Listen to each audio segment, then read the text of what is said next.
18वां अध्याय मोक्ष संन्यास योग भाग 2। ज्ञान कर्म च कर्ता च त्रिधैव गुण भेदता प्रोचिते गुण संख्या ने यथावत शृणुतान्यपि। गुणों की संख्या करने वाले शास्त्र में ज्ञान और कर्म तथा कर्ता गुणों के भेद से तीन तीन प्रकार के ही कहे गए हैं, उनको भी तू मुझसे भली भांति सुन। सर्वभूतेश येनैक भावम अव्ययमीक्षते अविभक्तम विभक्तेषु तज्ज्ञान विद्धि सात्विकम। जिस ज्ञान से मनुष्य पृथक पृथक सब भूतों में एक अविनाशी परमात्मा भाव को विभाग रहित संभाव से स्थित देखता है, उस ज्ञान को तू सात्विक जान। पृथक्त्वेन तु यज्ञान नाना भावान पृथक विधान त्वेति सर्वेषु भूतेषु तज्ज्ञान विद्धि राजसम। किंतु जो ज्ञान अर्थात जिस ज्ञान के द्वारा मनुष्य संपूर्ण भूतों में भिन्न भिन्न प्रकार के नाना भावों को अलग अलग जानता है, उस ज्ञान को तू राजस जान। यत्तु कृत्स्नवदेकस्मिन् कार्ये सक्तमहेतुकम् अतत्वार्थवदल च तत्तामसमुदाहृतम्। परंतु जो ज्ञान एक कार्यरूप शरीर में ही संपूर्ण के सदृश आसक्त है तथा जो बिना युक्ति वाला तात्विक अर्थ से रहित और तुच्छ है, वह तामस कहा गया है। नियतम संगरहितम रगद्वेष्टः कृतम अफलप्रप्सुना कर्म यत्तत्सात्विकम् उच्यते। जो कर्म शास्त्र विधि से नियत किया हुआ और कर्तापन के अभिमान से रहित हो तथा फल न चाहने वाले पुरुष द्वारा बिना राग द्वेष के किया गया हो, वह सात्विक कहा जाता है। यत्तु कामेप्सुना कर्म साहंकारेण व पुनः क्रियते बहुलायासम तद्रजास्मुदाहृतम। परंतु जो कर्म बहुत परिश्रम से युक्त होता है तथा भोगों को चाहने वाले पुरुष द्वारा या अहंकारयुक्त पुरुष द्वारा किया जाता है, वह कर्म राजस कहा गया है।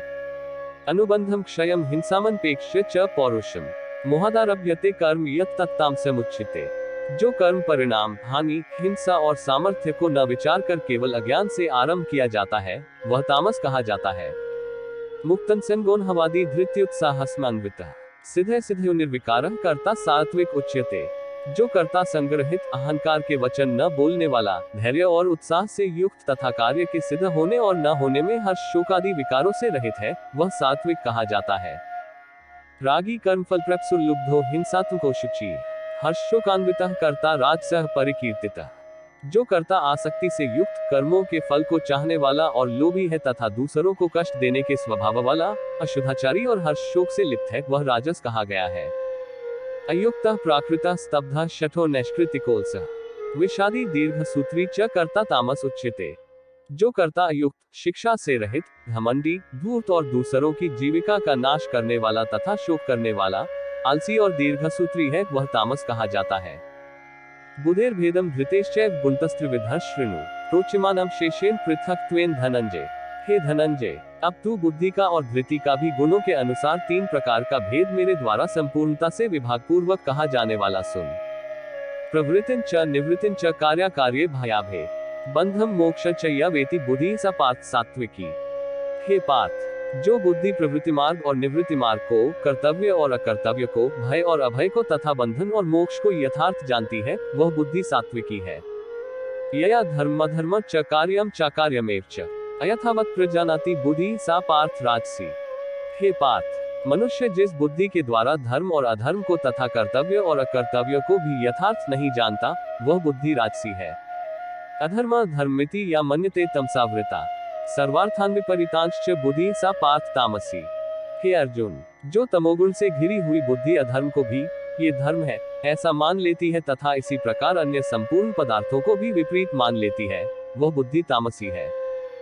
धृत्या यया धारयते मनः प्राणेन्द्रिय क्रिया योगेन व्यभिचारिण्या धृति सा पार्थ सात्विकी।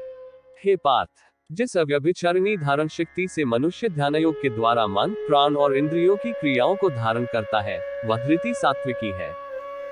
यया तो धर्म कामार्थान धृत्या धारयते अर्जुन प्रसंगेन फलाकांक्षी धृति सा पार्थ राजसी। परंतु हे पृथा पुत्र अर्जुन, फल की इच्छा वाला मनुष्य जिस धारण शक्ति के द्वारा अत्यंत आसक्ति से धर्म, अर्थ और कामों को धारण करता है, वह धारण शक्ति राजसी है। यया स्वप्न भयम शोकम विषादम मदमेव च न विमुचती दुर्मेधा धृति सा पार्थ तामसी। हे पार्थ, दुष्ट बुद्धि वाला मनुष्य जिस धारण शक्ति के द्वारा निद्रा, भय, चिंता और दैख को तथा उन्मत्तता को भी नहीं छोड़ता अर्थात धारण किए रहता है, वह धारण शक्ति तामसी है। सुख त्विदानी त्रिविध शृणु में भरतर्षभ अभ्यसाद्रमते यत्र दुःखांतम च निगच्छति यत्तदग्रे विषमिद परिणाममृतोपमम् तत्सुख सात्विकम प्रोक्तमात्म बुद्धि प्रसादजम। हे भरत श्रेष्ठ, अब तीन प्रकार के सुख को भी तू मुझसे सुन। जिस सुख में साधक मनुष्य भजन, ध्यान और सेवादि के अभ्यास से रमण करता है और जिससे दुखों के अंत को प्राप्त हो जाता है, जो ऐसा सुख है वह आरंभ काल में यद्यपि विष के तुल्य प्रतीत होता है, परंतु परिणाम में अमृत के तुल्य है। इसलिए वह परमात्म विषयक बुद्धि के प्रसाद से उत्पन्न होने वाला सुख सात्विक कहा गया है। विषयेंद्रिय संयुगाद्य तदग्रमृतोपमम परिणामे विषमिव तत्सुख राजसम स्मृतम। जो सुख विषय और इंद्रियों के संयोग से होता है, वह पहले भोग काल में अमृत के तुल्य प्रतीत होने पर भी परिणाम में विष के तुल्य है, इसलिए वह सुख राजस कहा गया है।